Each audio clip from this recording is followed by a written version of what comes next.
देश में इस वक्त लोकसभा चुनाव चल रहे हैं और आधे से ज्यादा चरणों के मतदान हो भी चुके हैं।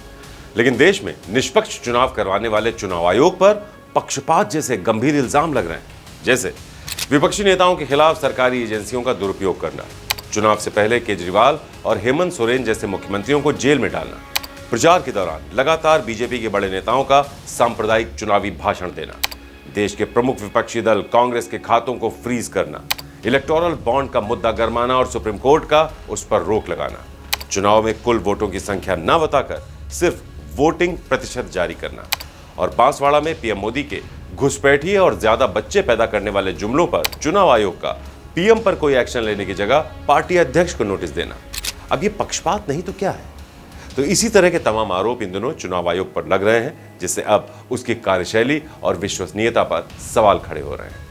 नमस्कार, मैं हूं संजीव चौहान और आप देख रहे हैं श्रेष्ठ भारत। और देश आजाद हुआ था, आपको याद होगा, साल 1947 में।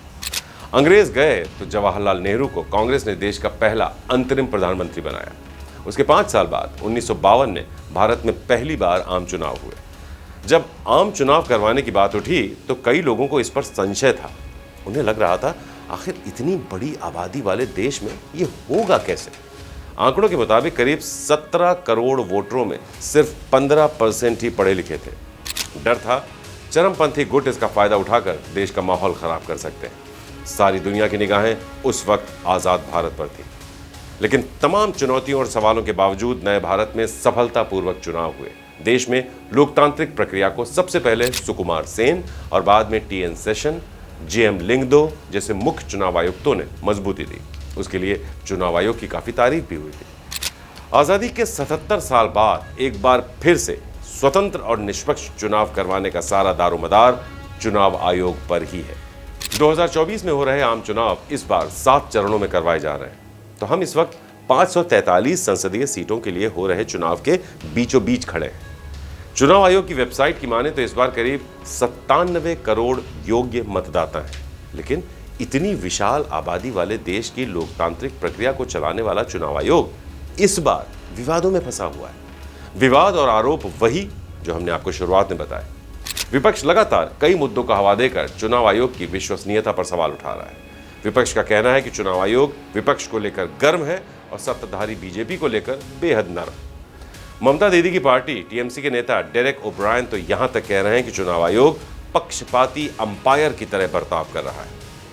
अपनी शिकायतों को लेकर हाल ही में विपक्षी गठबंधन का एक प्रतिनिधिमंडल चुनाव आयोग से मिला, जिसके बाद कांग्रेस प्रमुख मल्लिकार्जुन खड़गे के एक सवाल के जवाब में चुनाव आयोग ने कहा, चुनावी प्रक्रिया के दौरान चुनाव आयोग पॉलिटिकल पार्टियों पर कमेंट करने से बचता है क्योंकि उसे सभी पार्टियों से बाइज्जत सहयोगी रिश्ते बनाने में विश्वास है। ये एक स्वस्थ भारतीय लोकतंत्र के लिए बेहद जरूरी है।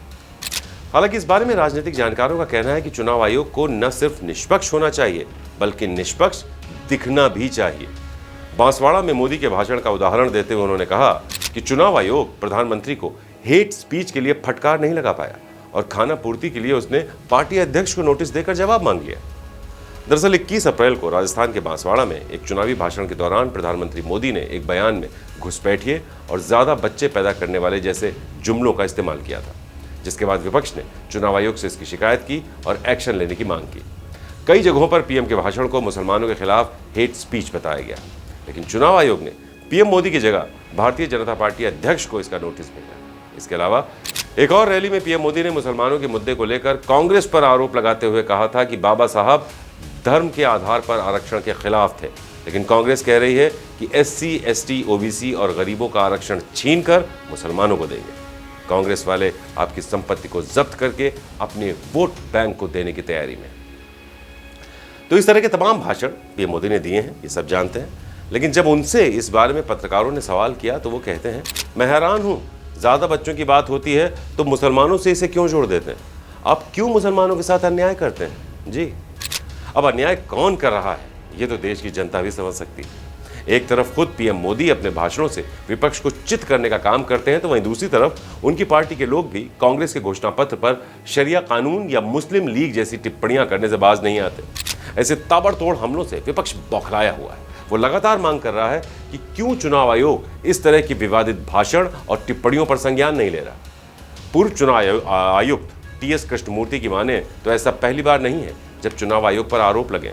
वो कहते हैं, देश में न सिर्फ जनसंख्या बढ़ी है बल्कि पार्टियों की संख्या, वोटरों की संख्या, पोलिंग बूथों की संख्या, ये सब कुछ बढ़ा है। लेकिन सियासी पार्टियों के बीच लड़ाइयां भी तेज हुई हैं। चुनाव आयोग के खिलाफ भी शिकायतें बढ़ी हैं। इसी महीने की 11 मई को कुछ गैर सरकारी संगठनों ने कई शहरों में चुनाव आयोग के खिलाफ दृढ़ता दिखाओ या इस्तीफा दो जैसे कैंपेन शुरू किए। इसके जरिए उन्होंने चुनाव आचार संहिता के उल्लंघनों के बावजूद चुनाव आयोग की चुप्पी पर अपनी नाराजगी जाहिर की।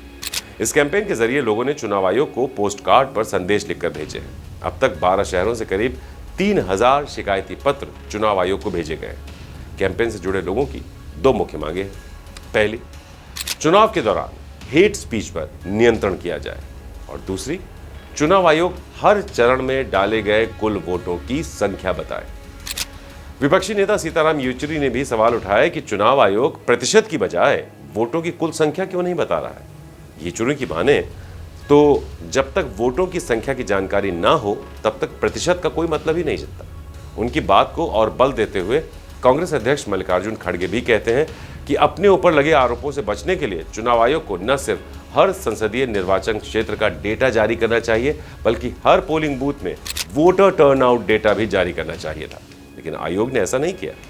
एक पूर्व चुनाव आयुक्त की माने तो पहले male female voting percentage, total vote counting और वोटिंग परसेंटेज एक ही दिन जारी कर दिए जाते थे। साथ ही आयोग ये भी कहता था कि आंकड़ों में बदलाव हो सकता है क्योंकि कई पोलिंग बूथों में वोटिंग शाम तक जारी रहती थी। उन्होंने भी सवाल उठाया कि अब वैसे क्यों नहीं किया जा रहा। ऐसे में विपक्षी दलों की चिंता को देखते हुए चुनाव आयोग को लिखे पत्र में पत्रकार संगठनों ने भी हर चरण में वोटिंग के बाद प्रेस कॉन्फ्रेंस करने की मांग की है। उन्होंने कहा है कि आयोग ये भी बताए कि वोटिंग के अगले दिन तक कुल वोटों की संख्या और प्रतिशत कहां तक पहुंचा। तो इस तरह के उठ रहे तमाम आरोपों और सवालों के जवाब में चुनाव आयोग ने कहा कि चुनाव से जुड़ी सारी जानकारी वोटर टर्नआउट ऐप पर अवेलेबल है। आयोग किसी निर्वाचन क्षेत्र, राज्य या चुनाव के एक एक चरण के वोटर टर्नआउट का डेटा जारी करने के लिए कानूनी रूप से बाध्य नहीं है, क्योंकि वोटर टर्नआउट सेंट्रल लेवल पर स्टैट्यूटरी फॉर्म 17C में दर्ज किया जाता है, जिसे प्रिसाइडिंग ऑफिसर तैयार करते हैं और उपस्थित उम्मीदवारों के पोलिंग एजेंट उस पर साइन करते हैं। फॉर्म 17C की कॉपी पारदर्शिता के सबसे मजबूत उपाय के रूप में प्रेजेंट पोलिंग एजेंट के साथ शेयर की जाती है। तो चुनाव आयोग ने इसके आगे कांग्रेस अध्यक्ष मल्लिकार्जुन खड़गे के आरोपों को साफ तौर पर खारिज करते हुए उन्हें सावधानी और संयम बरतने की सलाह दी। तो चुनाव आयोग के जवाब पर पूर्व चुनाव आयुक्त कहते हैं कि आयोग की ओर से जारी बयान के लिए चुने गए शब्द अच्छे नहीं थे। एक राजनीतिक पार्टी के लिए हम ऐसे शब्दों का इस्तेमाल नहीं कर सकते।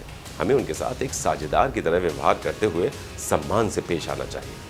पूर्व चुनाव आयुक्त की माने तो ये कहना भी सही नहीं है कि चुनाव आयोग सत्ताधारी पार्टी को लेकर सॉफ्ट है। लेकिन हाँ, चुनाव आयोग को उन वजहों का जरूर पता लगाना चाहिए जिन वजहों से आयोग की छवि खराब हो रही है। इसके अलावा वो बताते हैं कि आजकल चुनाव आयोग को हर कदम पर कसूरवार बताना एक फैशन सा बन गया है। इसलिए बेहद जरूरी है कि चुनाव आचार संहिता को मजबूत बनाया जाए। तो इस खबर पर क्या है आपकी राय, हमें कमेंट करके जरूर बताएं। नमस्कार। श्रेष्ठ भारत पर खबरों से जुड़े रहने के लिए चैनल को सब्सक्राइब और लाइक करें, बेल आइकन दबाएं और देखते रहें श्रेष्ठ भारत।